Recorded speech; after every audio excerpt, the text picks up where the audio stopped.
भारत रूस तेल व्यापार को लेकर रूस ने अमेरिका को दो टूक जवाब दिया है और कहा है कि भारत एक आजाद देश है और वो किसी भी देश से तेल खरीद सकता है। इसलिए राष्ट्रपति ट्रंप के इस दावे को हम स्वीकार नहीं करते हैं कि भारत ने रूस से तेल खरीदना बंद करने पर सहमति जताई है या फैसला लिया है। रूस के प्रवक्ता दिमित्री ने कहा है कि रूस को इसमें कोई नई बात नजर नहीं आती कि रूस के अलावा भारत अन्य देशों से भी तेल खरीदे। भारत में तकरीबन 1.5 अरब लोग रहते हैं। उन 1.5 अरब लोगों को एक reliable cheap source of energy चाहिए और यह सरकार का फर्ज है, यह सरकार का धर्म है, उसकी ड्यूटी है, यह सरकार को दिलवाना है। अब सरकार कैसे दिलवाएगी? सिर्फ रशिया से खरीद के, अमेरिका से खरीद के तो नहीं होगा। इंडियन स्टिक कर रहे हैं कि नहीं भाई हमें डील अच्छी मिली है, हम 3% पहले देते थे अब 18% देते हैं, लगेंगी हमारे ऊपर टैरिफ, अमेरिकन प्रोडक्ट्स पे 0% टैरिफ। ये क्या बात हुई?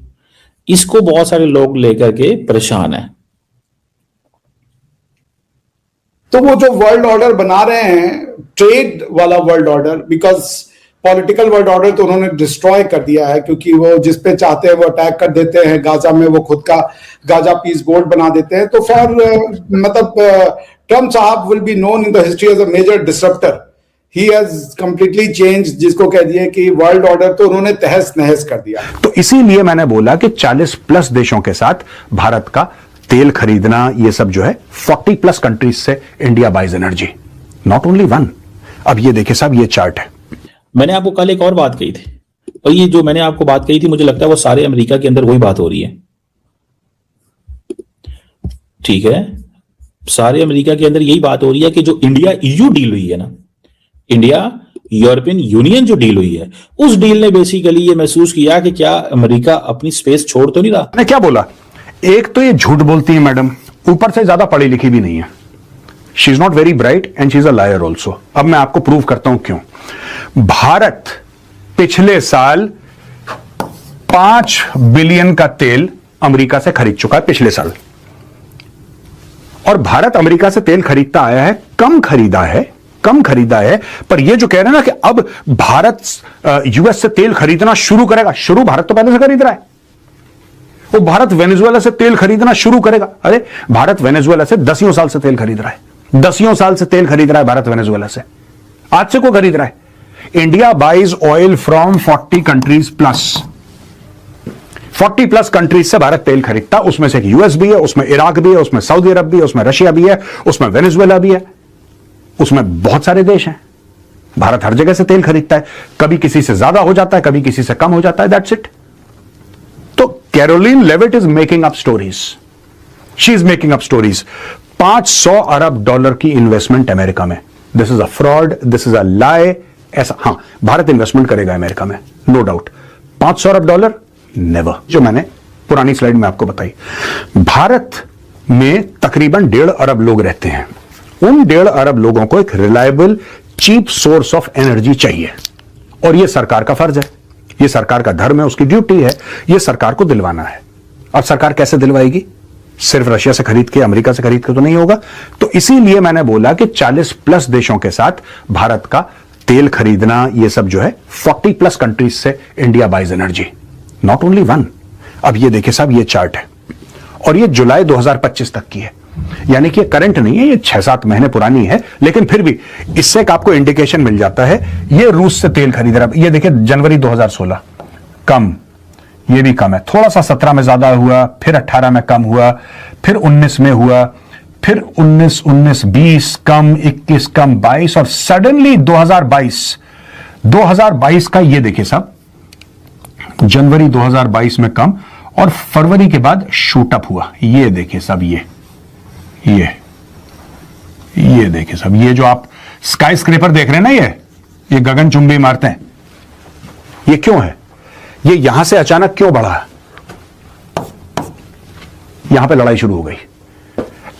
यहां पे 24 फरवरी को रूस ने यूक्रेन के ऊपर हल्ला बोल दिया, सैंक्शंस आ गए,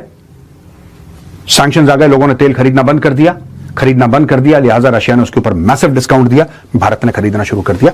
अब मैं आपको एक और बात बताता हूं, जिस दिन यह लड़ाई खत्म होगी, दोस्तों यह बात मैंने कल भी आपको बताई थी, जिस दिन यह लड़ाई खत्म होगी, मैं बात करता हूं रशिया और यूक्रेन की, यहां पे मैं बात करता हूं यहां पे रशिया और यूक्रेन की, कि जिस दिन लड़ाई खत्म होगी, जिस दिन शांति होगी, उसके कुछ हफ्तों के बाद सैंक्शंस हट जाएंगे रशिया के ऊपर और फिर से हम इस लेवल पे पहुंच जाएंगे। इंडियंस कहते हैं हमें क्लैरिटी चाहिए। अच्छा, ये भी एक फैक्टर है। वो कहते हैं हमें क्लैरिटी दें कि ये क्या हमने वाकई ये डील की है।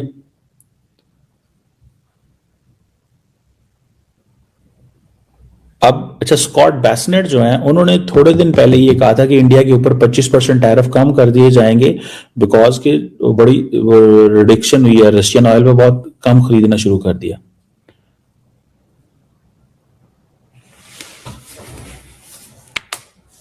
अब ट्रम्प साहब जो हैं उसने ये कहा है कि जो चाइना है वो ये डील जो है वो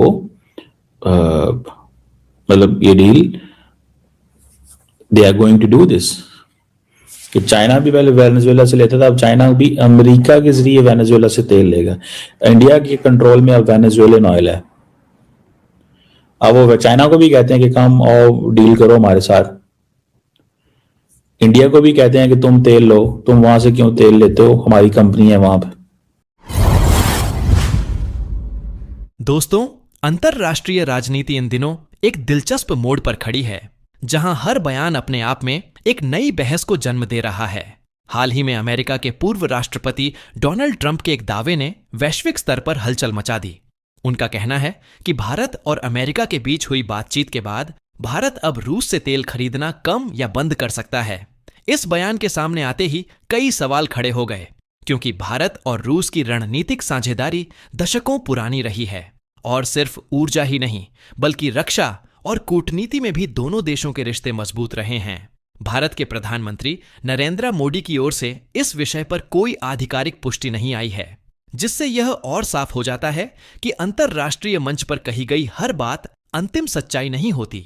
वहीं रूस की प्रतिक्रिया ने इस पूरे दावे को एक अलग दिशा दे दी।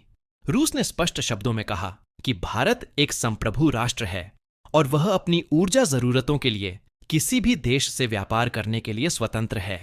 रूसी नेतृत्व और खास तौर पर व्लादिमीर पुतिन की सोच यह दर्शाती है कि वैश्विक राजनीति में भावनाओं से ज्यादा व्यावहारिकता काम करती है। भारत जैसी तेजी से बढ़ती अर्थव्यवस्था के लिए ऊर्जा स्रोतों का विविधीकरण कोई नई रणनीति नहीं है, बल्कि यह उसकी आर्थिक मजबूरी भी है। ऐसे में यह मान लेना कि एक बयान से दशकों पुराने रिश्ते टूट जाएंगे, वास्तविकता से दूर लगता है। अब सवाल यह नहीं है कि भारत किससे तेल खरीदेगा, बल्कि यह है कि वैश्विक दबावों के बीच भारत अपने राष्ट्रीय हितों को कैसे संतुलित करेगा। वीडियो पसंद आए तो लाइक जरूर करें, इसे शेयर करें ताकि और लोग भी सच्चाई समझ सकें, और ऐसे ही निष्पक्ष अंतरराष्ट्रीय विश्लेषण के लिए चैनल को सब्सक्राइब करना न भूलें।